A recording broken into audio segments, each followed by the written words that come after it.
Hello students, Pallav physics के amazing platform पे आपका स्वागत है। तो एस सी वर्मा के क्वेश्चन हम लोग आज देखने वाले हैं। ये काइनेटिक थ्योरी, मतलब उसमें specific heat capacities of gases नाम से वो चैप्टर है वहाँ पे एस सी वर्मा में। उसी के क्वेश्चन हम लोग आज देखेंगे। ठीक है। ऑब्जेक्टिव 1, ये जो एस सी वर्मा में मेंशन है उसी के क्वेश्चन हम लोग आज देखने वाले हैं। चलिए शुरू करते हैं। तो पहला क्वेश्चन क्या कह रहा है? Work done by a sample of an ideal gas in a process A is double the work done in another process B. तो स्टेप बाय स्टेप समझते हैं क्या कह रहा है। तो इसको मैं अगले स्लाइड में लिख रहा हूँ, जगह नहीं इस स्लाइड में। ये कह रहा है कि वर्क डन ए प्रोसेस में ये डबल है वर्क डन बी प्रोसेस में। ये सबसे पहले दे रखा है। ठीक है। उसके बाद कह रहा है the temperature rises through the same amount in the two process. और आई क्या दे रखा है? टेम्परेचर, मतलब डेल्टा टी ए प्रोसेस में सेम है as delta T B process में। ठीक है, सेम अमाउंट से राइज करता है। ठीक है।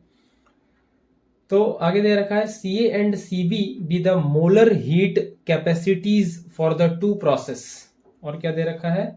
ये C A and C B, ये मोलर हीट कैपेसिटी है दोनों प्रोसेस का। इतनी बात समझ में आती है। तो यहां से एक चीज और कंक्लूड कर सकते हैं हम लोग कि चेंज इन टेम्परेचर, मतलब राइज इन टेम्परेचर सेम है। और हमको ये मालूम है कि ये चेंज इन इंटरनल एनर्जी, ये जो होता है ये टेम्परेचर का फंक्शन होता है ना। मतलब जितने अमाउंट से टेम्परेचर बढ़ेगा वैसे उतने ही प्रोपोर्शन में इंटरनल एनर्जी में चेंज आएगा।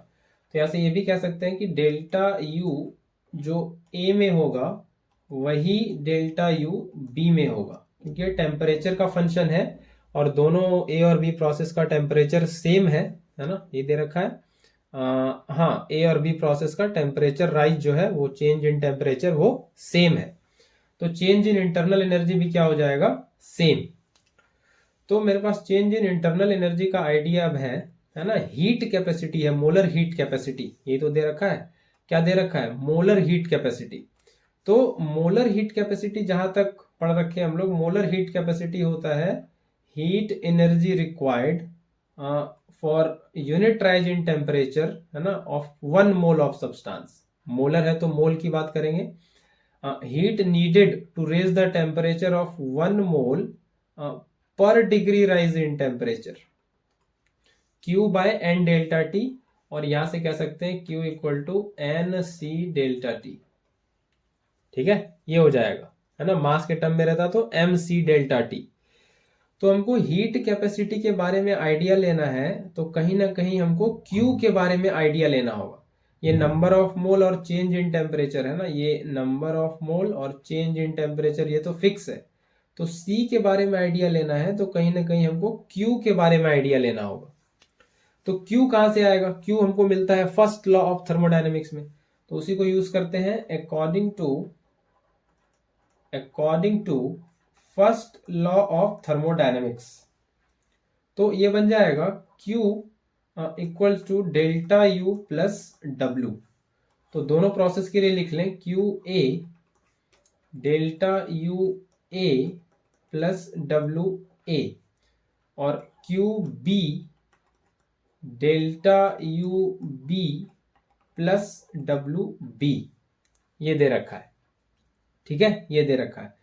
तो साथ में ये भी गिवन है कि डेल्टा यू बी जो है वो डेल्टा यू ए के बराबर है ना, ये गिवन है। और वर्क डन इन बी, है ना, वो work done A by two है। तो ऐसा करते हैं ए को बी के टर्म्स में एक्सप्रेस कर लेते हैं, है ना। ये बिल्कुल सही रहेगा, ए को बी के टर्म्स में एक्सप्रेस कर लेते हैं।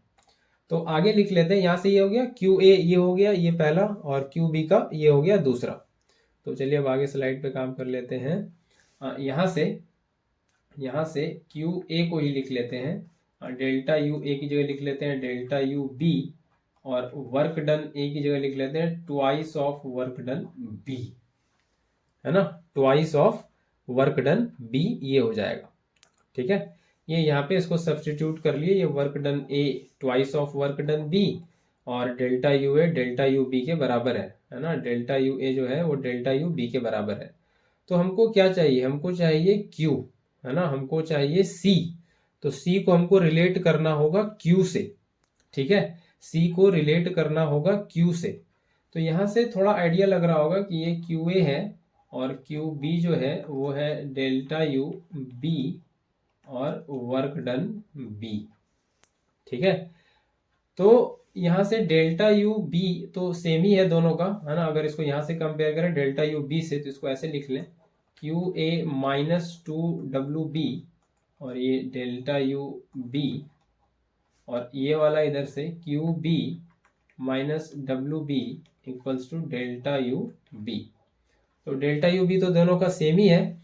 तो यहाँ से अगर रिलेट करें, यहाँ से अगर रिलेट करने की कोशिश करें Q A minus two W B, Q B minus W B, तो ठीक है, हमको तो सी चाहिए, है ना। हमको क्या चाहिए, हमको तो सी चाहिए। सी को देखना है कि सी किसका बड़ा है। तो सी डिपेंड करता है क्यू पे, है ना। तो ये स्टेप तो मैंने बेकार में लिख लिया ऐसे, यहीं से काम चल जाएगा इसी स्टेप से। तो हमको सी देखना है, सी डिपेंड करता है क्यू पे। जिसका क्यू ज्यादा होगा उसी का सी ज्यादा होगा, जिसका क्यू कम होगा सी उसी का कम होगा।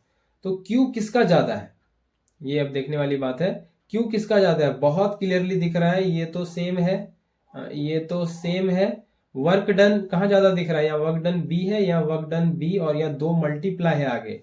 तो बहुत क्लियरली दिख रहा है कि क्यू ए जो है वो ज्यादा है क्यू बी से।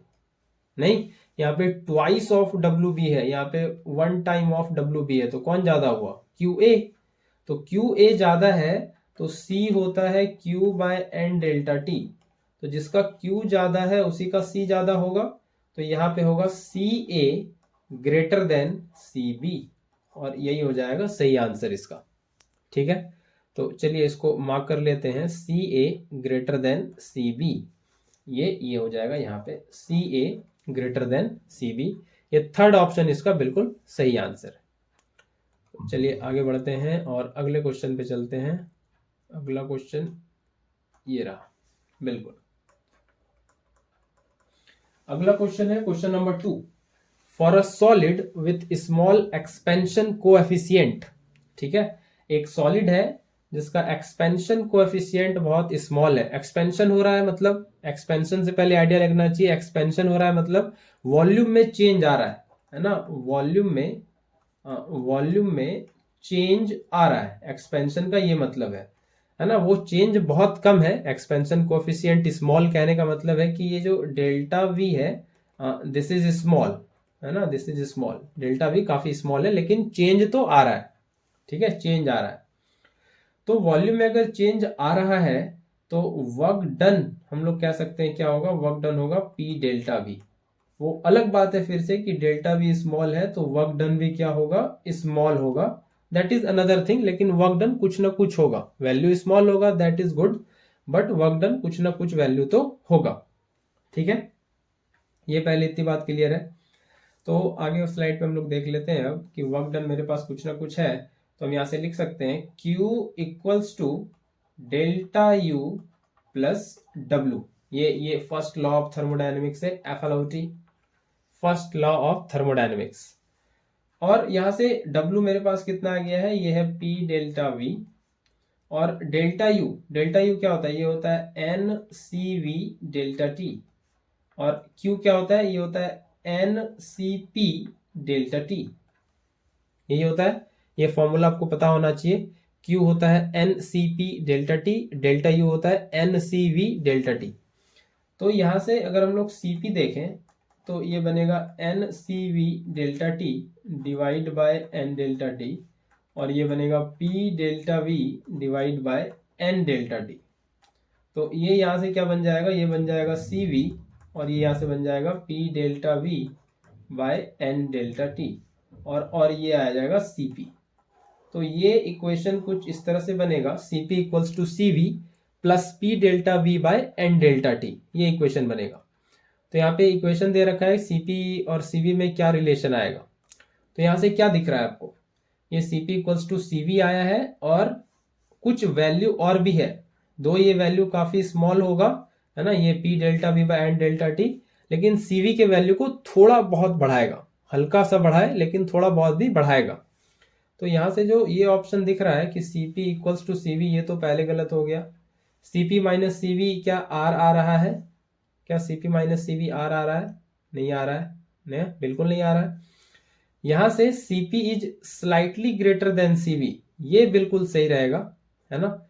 ये यहाँ से जो Cp है ये Cv से थोड़ा बड़ा है, नहीं है, ये थोड़ा यहाँ से बड़ा है Cp Cv से। ये वैल्यू जो है ये P delta V by N delta D, ये वैल्यू थोड़ा ये Cv में ऐड होगा, है ना, ये Cv में ऐड होगा और क्या करेगा, Cp के वैल्यू को थोड़ा ज़्यादा करेगा, थोड़ा ज़्यादा, है ना, ये स्लाइट होगा क्योंकि P delta V by N delta T काफ़ी स्मॉल है, तो थोड़ा भी Cv के वैल्यू को बढ़ाएगा, लेकिन बढ़ाएगा जरूर। तो ये ऑप्शन बिल्कुल यहाँ पे सही रहेगा कि Cp is slightly greater than Cv, ये C ऑप्शन बिल्कुल सही रहेगा। Cp is slightly greater than Cv, ठीक है, ये ऑप्शन बिल्कुल सही रहने वाला है। तो चलिए यहाँ से आगे बढ़ते हैं और अगले क्वेश्चन पे चलते हैं, क्वेश्चन नंबर 3, ठीक है। तो value of Cp minus Cv is 1.00 R and for a gas sample in a state A and is 1.08 R, क्या है ये 100 R है, 1.00 R और 1.08 R है Cp माइनस Cv का वैल्यू स्टेट ए में और स्टेट बी में। तो let P A P B denote pressure temperature ये सब है, और स्टेट ए बी का, ए बी स्टेट का, मोस्ट लाइकली इसमें से कौन सा रिलेशन सही है। तो आपको यहीं से देखते पहले आइडिया लग गया होगा कि Cp माइनस Cv ये है कुछ 1.00 R और Cp माइनस Cv ये 1.08 R, यही है। तो अगर आप पहले इक्वेशन को थोड़ा ध्यान से देखें, Cp minus Cv equals to R, तो यहीं से आइडिया लग गया होगा कि ये क्या है, this is ideal gas equation, है ना। ये 1 टाइम्स R है तो आइडियल गैस इक्वेशन ही है, लेकिन यहाँ पे ये कुछ 1.08 R है, एग्जैक्टली R नहीं है, मतलब यहाँ थोड़ा डेविएशन है आइडियल नेचर से। डेविएशन है मतलब ये रियल गैस इक्वेशन जैसा थोड़ा दिख रहा है। कैसा दिख रहा है? रियल गैस इक्वेशन, है ना, ठीक है। अब यहां से बात कर ले कि ऑप्शन में क्या पूछ रहा है। ऑप्शन में प्रेशर टेम्परेचर में रिलेशन पूछ रहा है स्टेट ए और स्टेट बी में, ठीक है। तो पहला वाला है ना, ये ए स्टेट का है, ये ए स्टेट का है और ये बी स्टेट का है। तो ए स्टेट को अगर हम ध्यान से देखें तो वो आइडियल गैस इक्वेशन है, और आइडियल गैस का क्या मतलब होता है? आइडियल गैस का मतलब होता है जिसमें मॉलिक्यूल जो है, मॉलिक्यूल्स ऑफ गैस कैसे हो, इनफाइनाइटली सेपरेटेड हो, है ना, इनफाइनाइटली सेपरेटेड हो, काफी दूर दूर, है ना। ये कहने का मतलब है, मतलब ये कहने का मतलब होता है कि इंटरमॉलिक्यूलर अट्रैक्शन कह लें या इंटरमॉलिक्यूलर फोर्स ऑफ अट्रैक्शन कह लें, वो नेग्लिजिबल हो, है ना, वो क्या हो, नेग्लिजिबल हो। इंटरमॉलिक्यूलर स्पेस कह लें कि वो काफी ज्यादा हो, है ना। इनफाइनाइट सेपरेशन का भी मतलब हो गया इंटरमॉलिक्यूलर स्पेस जो है वो काफी ज्यादा हो और इंटरमॉलिक्यूलर फोर्स काफी कम हो, ऐसा सिनेरियो होना चाहिए आइडियल गैस इक्वेशन का, ठीक है। तो मॉलिक्यूल्स ऑफ गैस जब काफी दूर दूर होंगे, है ना, पहले तो मैं ये बताऊं कि जैसे मान लीजिए ये गैस का मॉलिक्यूल है ना, ये गैस का मॉलिक्यूल है कुछ, इस पे अगर प्रेशर लगाया जाए, इस पे अगर प्रेशर लगाया जाए चारों तरफ से, तो क्या होगा, ये गैस के मॉलिक्यूल करीब आ जाएंगे, नहीं, पास पास आ जाएगा, है कि नहीं। ये गैस का मॉलिक्यूल क्या होगा, पास पास आ जाएगा जब इस पे प्रेशर लगाया जाएगा, तो है ना। तो ये आ जाएगा पास पास जब गैस का मॉलिक्यूल काफी, जब इस पे काफी प्रेशर लगाया जाएगा। तो आइडियल गैस के केस में ये मॉलिक्यूल काफी दूर दूर होता है ना, काफी दूर दूर। इसका मतलब ये हुआ कि आइडियल गैस के केस में मॉलिक्यूल्स पे प्रेशर जो है वो कम होता है कि नहीं। अगर प्रेशर ज्यादा होगा तो मॉलिक्यूल पास पास आ जाएगा, फिर तो आइडियल गैस का जो है डेफिनेशन, जिससे वो आइडियल गैस कहलाता है, जिस कंडीशन के बेसिस पे हम जिसको आइडियल कहते हैं, जिस एजम्पशन के बेसिस पे, वो वही नहीं रह जाएगा। तो इसका मतलब ये हुआ कि मॉलिक्यूल काफी दूर दूर है तो इस पे जो प्रेशर लग रहा है वो कम है ना, इसको पास लाने के लिए जो प्रेशर लग रहा है वो कम है, उस स्टेट में प्रेशर कम है, इसीलिए गैस के मॉलिक्यूल इतने पास पास नहीं है, दूर दूर है, क्योंकि प्रेशर कम है ना। आइडियल गैस में यही तो हुआ, प्रेशर कम है तभी तो गैस के मॉलिक्यूल दूर दूर है। प्रेशर जितना ज्यादा करेंगे गैस का मॉलिक्यूल उतना पास पास आता जाएगा, है ना, हाई प्रेशर कर देंगे और पास आ जाएगा।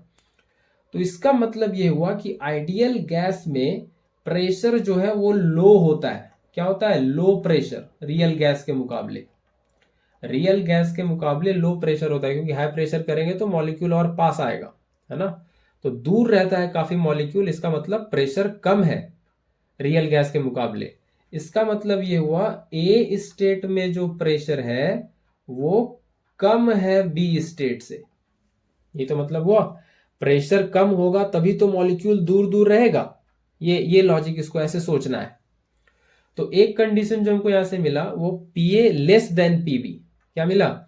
पीए लेस देन पीबी। तो ये तो सिर्फ पहले ऑप्शन में दिख रहा है PA less than PB, second में भी नहीं, थर्ड फोर्थ में भी नहीं, थर्ड में भी नहीं।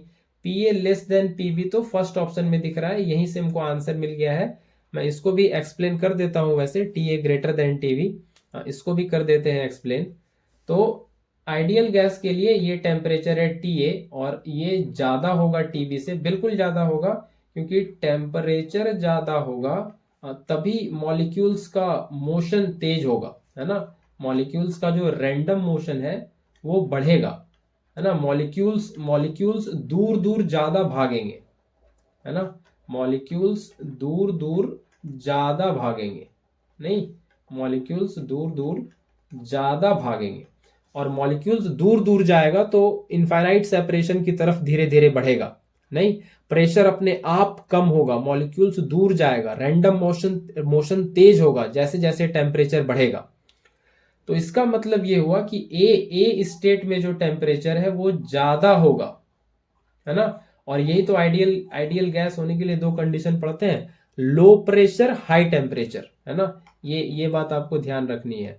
आइडियल गैस के केस में क्या होना चाहिए? लो प्रेशर, ताकि मॉलिक्यूल्स दूर दूर रहें, और हाई टेम्परेचर जो उस दूरी को और सपोर्ट करे, मॉलिक्यूल्स एकदम इनफाइनाइट सेपरेशन पे हो, ठीक है। Low pressure and high temperature, इसीलिए ये पहला ऑप्शन सही है, PA less than PB and TA greater than TB, और बाकी सारा ऑप्शन गलत है, ठीक है। तो आई होप ये आपको समझ में आया होगा। आगे बढ़ते हैं और अगले क्वेश्चन पे चलते हैं। क्वेश्चन नंबर 4 देखते हैं। तो ये बड़ा ही सिंपल सा क्वेश्चन है, आपको देखते साथ ही पता चल गया होगा क्या आंसर इसमें होने वाला है। CV CP molar heat capacity ideal gas का बताता है कांस्टेंट वॉल्यूम कांस्टेंट प्रेशर पे। तो इसमें से कौन सा यूनिवर्सल कांस्टेंट है? कौन सा यूनिवर्सल कांस्टेंट है? ये है C option, Cp minus CV equals to R, universal gas constant, है ना। इसमें तो कुछ ज्यादा दिमाग ही नहीं लगाना। ये तो सी ऑप्शन ऐसे ही सही हो गया। नहीं, काफी सिंपल सा क्वेश्चन, यही कांस्टेंट रहता है आइडियल गैस के लिए। आइडियल गैस के लिए ध्यान रखना है, रियल नहीं, आइडियल के लिए ये सही है, CV माइनस CVR। और यही क्या है? यही है universal gas constant, universal gas constant, ठीक है। तो ये सिंपल सा सवाल भी एस वर्मा सर के बुक में है, मिल जाता है कभी कभी। आइए क्वेश्चन नंबर 5 की बात कर लें अब। 70 calories of heat is required to raise the temperature of 2 mole of an ideal gas at constant pressure from 30 degree Celsius to 35 degree Celsius. तो सबसे पहले क्या दे रखा है कि कितना हीट चाहिए, ये Q दे रखा है 70 कैलोरी। 70 कैलोरी, इसको जूल कर लेते हैं, 70 इंटू 4.2, ये बनेगा 0, 7 टू जा 14, 1 29, और ये एक डिजिट के बाद डेसिमल, तो यहाँ लगा देते हैं, तो ये बन गया 294, ये इतना जूल। तो इतना हीट दिया जा रहा है 2 मोल के आइडियल गैस का टेम्परेचर बढ़ाने के लिए, कहां से कहां? 30 से 35 डिग्री सेल्सियस पे। और साथ में क्या कंडीशन है? प्रेशर कांस्टेंट है। प्रेशर कैसा है? कांस्टेंट, ठीक है। और टेम्परेचर कहां से कहां बढ़ा है? 30 से 35, तो 5 डिग्री सेल्सियस से बढ़ा है ना। और 1 डिग्री सेल्सियस और 1 डिग्री केल्विन इक्विवेलेंट होता है, तो इसको आप 5 केल्विन भी कह सकते हैं। ठीक है। और कितना मोल गैस का है, एन दिया हुआ है 2 मोल। ठीक है, 2 मोल आइडियल गैस का है। तो यहां से ये हीट दिया जा रहा है और यहां से ये चीज आइडिया लग गया आपको। तो यहां से एक काम कर लेते हैं, प्रेशर कांस्टेंट पे ये काम किया गया है ना, कांस्टेंट प्रेशर पे काम किया गया है और इतना टेम्परेचर बढ़ाया गया है, क्यू इतना देके। तो यहां से एक चीज हम पता लगा सकते हैं क्या, कि Q equals to N C P delta T, specific heat capacity at constant pressure, ये इंडल्ज होगा इस केस में। और यहां से Cp आ जाएगा Q by N delta T, और Q दे रखा है 294 और N दे रखा है 2 मोल और चेंज इन टेम्परेचर 5 केल्विन, और ये यूनिट बन जाएगा जूल पर मोल पर केल्विन। ठीक है, तो ये आ जाएगा 294 बाई 10 और ये आ जाएगा 29.4 जूल पर मोल पर केल्विन। ये यहां से पहले हाफ से जो इंफॉर्मेशन है उससे ये आ जाएगा। यहां से आगे हम लोग यूज कर सकते हैं मेयर्स रिलेशन। क्यों करेंगे ऐसा, जरूरत पड़ेगा, अभी मैं आपको बताता हूं। Amount of heat required to raise the temperature of the same gas through the same range at constant volume. Constant volume मतलब वॉल्यूम कांस्टेंट पे सेम टेम्परेचर, डेल्टा टी कितना उतना ही 5 केल्विन बढ़ाने के लिए सेम अमाउंट, मतलब एन वही 2 मोल है, कितना हीट देना पड़ेगा, क्यू कितना देना पड़ेगा, ये पूछा है। तो सेम कांस्टेंट वॉल्यूम है तो ये होगा N C V delta T, N C V delta T. तो सी वी ये हमको अगर पता चल जाए तो हम यहां से क्यू बता सकते हैं, एन मेरे पास है, डेल्टा टी भी है। तो सीवी कैसे आएगा, सीपी आ चुका है, तो क्या सीवी आ सकता है, बिल्कुल आ सकता है, मेयर्स रिलेशन से ये होता है CP minus CV equals to R. ये आइडियल गैस के केस में यूज कर सकते हैं और क्वेश्चन में दे रखा है कि ये गैस कैसा है, आइडियल है। ठीक है, तो यहां से ये हो जाएगा सीवी हो जाएगा सीपी माइनस आर। आर का वैल्यू यूज करने कुछ बोला है नहीं, मेंशन है तो हम लोग यूज करेंगे। तो सीपी, तो सीवी यहां से हो जाएगा, सीपी कितना आया है 29.4 और माइनस ये हो जाएगा 8.3, 1 डिजिट तक ले लें कोई दिक्कत नहीं है, जूल पर मोल पर केल्विन। तो ये आ जाएगा 1, 9 में 8 जाएगा 1 और 2, 21.1, ये इतना जूल पर मोल पर केल्विन। तो Q यहां से यूज कर लेंगे हम लोग N C V delta T, और N है 2 मोल, CV आ गया 21.1, डेल्टा टी 5 केल्विन है। ये नियरली बन जा रहा है 211 जूल, और इसको कैलोरी में बदल लें 211 बाय 4.2, तो ये कैलोरी में बन जाएगा वापस से। और ये नियरली अप्रोक्सीमेटली कह सकते हैं ये कितना हो जाएगा, 50 कैलोरी अप्रोक्सीमेटली हो जाएगा। ठीक है, ये 50 कैलोरी आंसर आ रहा है, तो आई होप यही होगा। तो ये सिंपल सा क्वेश्चन था, तो ये दिया भी है 50 कैलोरी, तो ये बी ऑप्शन बिल्कुल सही है। ठीक है, आगे बढ़ते हैं, अगले क्वेश्चन पे चलते हैं। अगला सवाल ये रहा आपके स्क्रीन के सामने। Figure shows a process on a gas in which pressure and volume both change।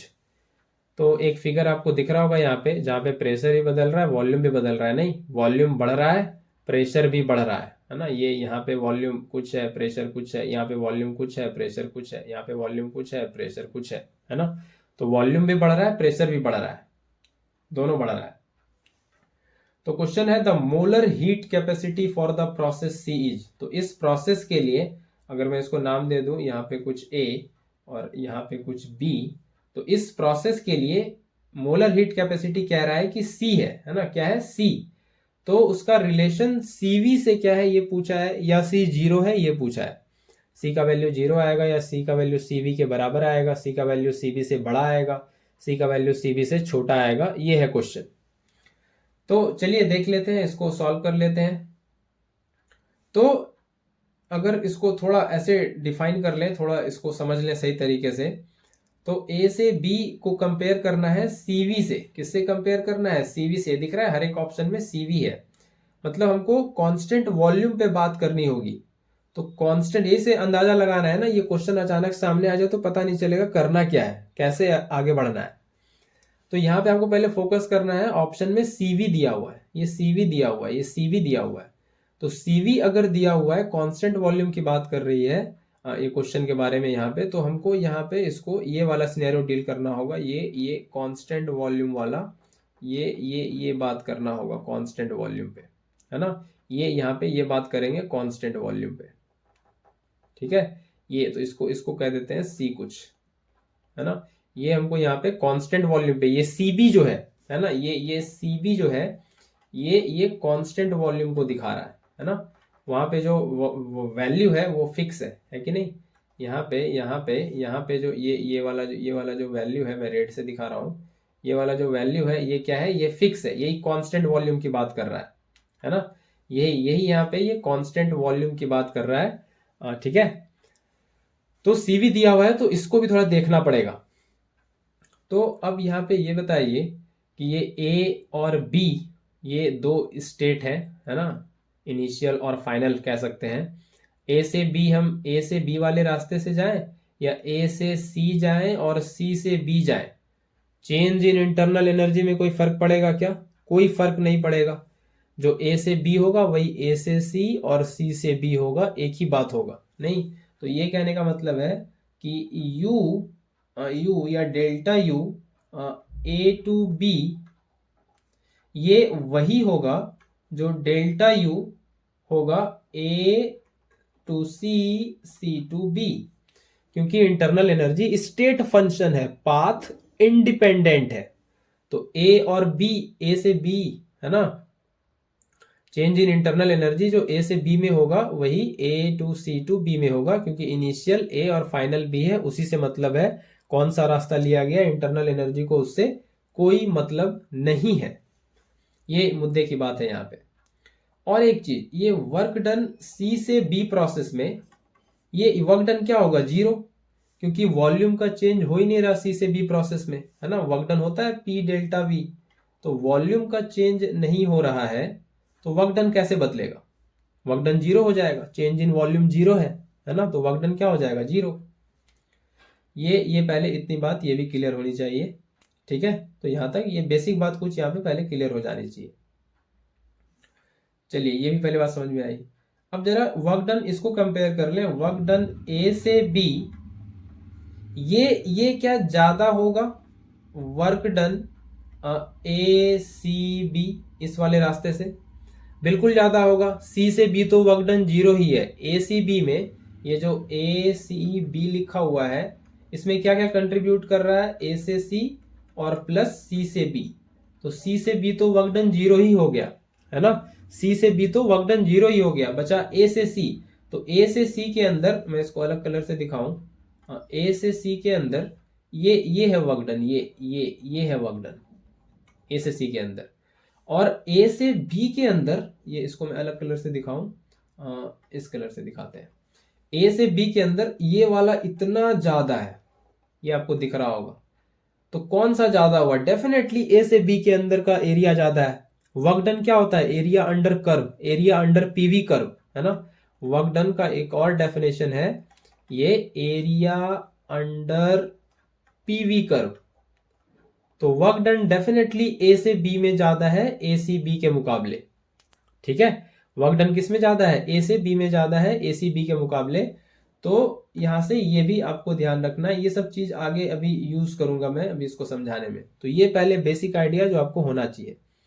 तो चलिए अब यहां से मोलर हीट कैपेसिटी सी है, तो ये किससे रिलेट होता है, क्यू से, है ना। मोलर हीट कैपेसिटी ये जो सी है ये किससे रिलेट होता है, क्यू से, Q by N delta T. तो हम लोग क्यू निकालेंगे, है ना। हम लोग क्या निकालने वाले हैं, क्यू, क्योंकि गैस तो वही है, गैस तो सेम है, रास्ता कोई भी हो। और चेंज इन टेम्परेचर ये भी सेम है, टेम्परेचर इनिशियल फाइनल पे डिपेंड करेगा, रास्ता कोई भी हो। इंटरनल एनर्जी इसी का फंक्शन है, इंटरनल एनर्जी सेम है, टेम्परेचर सेम है, ये सब सेम है। तो क्यू पे डिपेंड करने वाला है सी, तो क्यू जिसका ज्यादा होगा सी भी उसका ज्यादा होगा, ठीक है। तो हम लोग क्यू पे फोकस करेंगे, ठीक है, क्यू निकालेंगे। तो ये सारा जो काम मैंने बताया आपको, ये वर्क डन, इंटरनल एनर्जी, ये मैंने इसीलिए बताया क्योंकि मुझे Q इवेंचुअली निकालना है, क्योंकि C जो है वो Q से रिलेट होता है। ठीक है, C किससे रिलेट होता है? Q से। तो फर्स्ट लॉ ऑफ थर्मोडायनेमिक्स से हो जाएगा Q होता है डेल्टा U प्लस W, यही तो होता है, डेल्टा U प्लस W, यही होता है Q। तो Q A से B वाले में देखें, है ना, A से B वाले में, ये कर्व वाले में, है ना, ये कर्व वाले में A से B वाले में, इसमें Q कितना होगा? ये होगा डेल्टा U A से B और वर्क डन A से B। ठीक है, और Q से A to C, C to B में बात करें तो ये होगा delta U A to C, C to B और plus work done A to C, C to B, है ना, जिसमें C टू B तो वर्क डन 0 ही है, बस A टू C वाला आएगा, है ना, PdV वाला, और डेफिनेटली ये ज़्यादा है। तो ये तो दोनों बराबर है, इसमें तो कोई डाउट ही नहीं है। ये चेंज इन इंटरनल एनर्जी ये तो बराबर है, ये इनिशियल और फाइनल पे डिपेंड करता है, यहाँ इसका इनिशियल है, फाइनल भी, यहाँ भी इनिशियल है, फाइनल भी, तो ये दोनों तो सेम है। तो हीट एनर्जी किस प्रोसेस में ज़्यादा लगेगा ये डिपेंड करेगा वर्क डन पे, वर्क डन किसका ज़्यादा है, ए टू बी वाला ज़्यादा है या ए टू सी टू बी वाला ज़्यादा है। तो अभी हम लोग देख चुके हैं ए टू बी वाला ज़्यादा है, इसका मतलब ये हुआ कि क्यू ए टू बी जो है ये ज़्यादा होगा Q A to C to B वाला। क्या इसमें कोई डाउट है? ये ज़्यादा होगा, है ना। तो Q का फॉर्मूला हम लोग सीधा सीधा लिख लेते हैं यहाँ पे। तो A टू B Q क्या होता है? एन सी डेल्टा टी, है ना, Q तो यही होता है N C delta T, N C delta T, ये A टू B वाले प्रोसेस का दे रखा है, ये C होता है, और ये greater than A to C to B, ये तो कैंसिल ही हो जाना है, तो वर्क डन सिर्फ यहाँ से ये डिसाइड करेगा, है ना। तो यहां से Q A to C to B लिखें तो A टू C ये कैसा प्रोसेस है दिखा है आपको, ये A टू C ये आइसोबैरिक प्रोसेस है ना, कांस्टेंट प्रेशर वाला प्रोसेस है। तो कांस्टेंट प्रेशर वाला अगर प्रोसेस है तो हम लोग यहाँ पे लिखेंगे NCP डेल्टा टी, ठीक है, NCP डेल्टा टी, और यहाँ पे उसके बाद ये CB वाला जो प्रोसेस है ये कांस्टेंट वॉल्यूम है, तो यहाँ पे लिखेंगे NCV डेल्टा टी, तो इसको यहाँ पे लिखेंगे प्लस NCV डेल्टा टी। तो यहाँ से सब कुछ कैंसिल हो जाएगा, N डेल्टा टी, तो ये बचेगा C greater than CP plus CB। तो यहाँ से बहुत क्लियरली दिख रहा है क्या, यहाँ से बहुत क्लियरली क्या दिख रहा है कि C जो है वो CP से भी बड़ा है, CP और CV दोनों मिलके C के बराबर नहीं हो पा रहे, C तब भी बड़ा है, इसका मतलब ये हो गया C अकेले अकेले से भी बड़ा होगा। दो लोग मिलके भी C से छोटे हैं तो अकेले अकेले भी छोटे ही तो होंगे, तो C किससे बड़ा होगा? ये CV से भी बड़ा होगा, तो CP से भी बड़ा होगा और CV से भी बड़ा होगा। तो यहाँ दे रखा है C greater than CV, CP तो दिया नहीं है, ग्रेटर देन CV, ये C ऑप्शन से ही लग रहा है। तो ये पहले पूरा डिटेल इसका ये था जो मैंने करके दिया आपको, ताकि कोई डाउट ना रहे आपको इस क्वेश्चन से रिगार्डिंग। तो ये C ग्रेटर देन CV ये आने वाला है। आगे बढ़ जाते हैं हम लोग अगले क्वेश्चन पे। अगला क्वेश्चन नंबर 7, इस पे बात कर लेते हैं। The molar heat capacity for the process shown in the figure is. तो ये एक प्रोसेस है कि ये दिख रहा है, ये इस तरह से, मतलब वॉल्यूम, है ना, ये वॉल्यूम बढ़ रहा है और प्रेशर घट रहा है ना, ये वॉल्यूम बढ़ रहा है और प्रेशर क्या हो रहा है? घट रहा है। ठीक है, तो ये एक इक्वेशन दिया हुआ है इस बात को समझने के लिए, इस इक्वेशन से आपको सब कुछ आंसर मिल जाना है। इसमें ये दे रखा है P equals to K by V पे पावर समथिंग G, तो इसको ऐसे लिखे P V पे power G equals to K कुछ कांस्टेंट है। तो ये देखिए कुछ वैसा दिख रहा है क्या? PV gamma equal to constant, कुछ ऐसा दिख रहा है क्या? हाँ, ये इक्वेशन आपको याद आ रहा है किसका? ये है एडियाबेटिक प्रोसेस, कुछ वैसा ही दिख रहा है। ये G पावर गामा की जगह, है ना, ये G पावर गामा की जगह कुछ वैसा ही दिख रहा है। तो ये भी इक्वेशन कैसा है? ये है एडियाबेटिक प्रोसेस का इक्वेशन है। ठीक है, ये किसका इक्वेशन है? एडियाबेटिक प्रोसेस का, है ना, एडियाबेटिक प्रोसेस का इक्वेशन है। और एडियाबेटिक प्रोसेस कैसे पता है हमको कि चेंज इन हीट एनर्जी 0 होता है, एक्सचेंज ऑफ हीट एनर्जी 0 होता है। ये सबसे पहले क्लियर होना चाहिए। एक्सचेंज हीट एनर्जी का क्या होता है, जीरो, यानी कि क्यू, क्यू क्या होता है, क्यू होता है जीरो, ये सबसे पहले क्लियर होना चाहिए। और क्यू को लिख सकते हैं एन सी डेल्टा टी, है ना। ये जो प्रोसेस दिया हुआ है इसी का कह रहा है कि सी जो है ना, इसी का सी जो है वो सी है इस प्रोसेस का, मोलर हीट कैपेसिटी सी है इस प्रोसेस का, वही हम लोग ले रहे हैं। सी क्या है, सी क्या है, molar heat capacity, molar heat capacity उसी उसी प्रोसेस का जो दिया हुआ है क्वेश्चन में, ठीक है। तो यहां से तो बहुत क्लियरली दिख रहा है कि सी क्या हो जाएगा, ये जीरो हो जाएगा, zero by N delta T, तो ये क्या हो जाएगा जीरो, तो सी क्या हो जाएगा जीरो, क्योंकि एडियाबेटिक प्रोसेस है, वहीं से पकड़ में आ गया। क्यू जीरो है तो मोलर हीट कैपेसिटी भी क्या होगा, जीरो, है ना। तो सी का जो इसमें सही आंसर है ये डी ऑप्शन हो जाने वाला है, जीरो आंसर इसका बिल्कुल करेक्ट आएगा, ठीक है। जीरो आंसर जो है बिल्कुल इसका करेक्ट आएगा। तो आगे हम लोग बढ़ चलते हैं अगले क्वेश्चन की तरफ, अगला क्वेश्चन देख लेते हैं, क्वेश्चन नंबर 8, ठीक है। तो आइसोथर्मल प्रोसेस है, on an ideal gas pressure increases by 0.5%, तो volume decreases by about what, है ना। आइसोथर्मल प्रोसेस क्या होता है, आइसोथर्मल प्रोसेस में टेम्परेचर होता है कांस्टेंट, और कांस्टेंट टेम्परेचर पे प्रेशर इनवर्सली प्रोपोर्शनल होता है वॉल्यूम के, और इसको कह सकते हैं पीवी होता है कांस्टेंट, और कह सकते हैं कि P1 V1 इक्वल्स टू होता है P2 V2, क्योंकि कांस्टेंट है।